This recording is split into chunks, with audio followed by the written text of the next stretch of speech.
আল্লাহ তাআলার বান্দা, রাত 12টার পর আল্লাহ পাক রব্বুল আলামিনের 3টা নাম আপনি পড়বেন।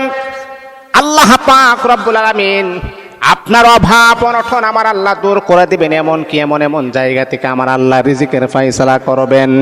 এমন এমন জায়গা থেকে আমার আল্লাহ আপনার জন্য রিজিকের দরওয়াজা প্রশস্ত করে দিবেন। বান্দারে, আপনি কখনোই কল্পনা করতে পারবেন না, কখনোই ধারণা করতে পারবেন না। ও বন্ধু, যদি রাতের বেলা যদি আপনার ঘুম ভেঙে যায়, রাত 12টার পরে আল্লাহ পাক রব্বুল আলামিনের 3টা নাম আপনি পড়বেন। 3বার পড়বেন, 9বার পড়বেন।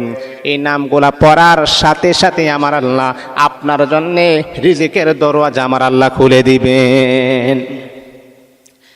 1 নাম্বার হলো ইয়া হাইয়ুন, 3বার পড়বেন ইয়া হাইয়ুন ইয়া হাইয়ুন।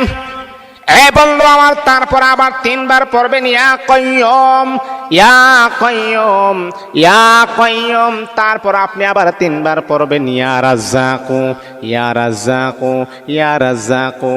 এই 3টা নাম যদি আপনি পড়তে পারেন, আল্লাহ পাক রব্বুল আলামিন আসমান থেকে আমার আল্লাহ আপনার জন্য অজস্র নিয়ামত দান করে দিবেন।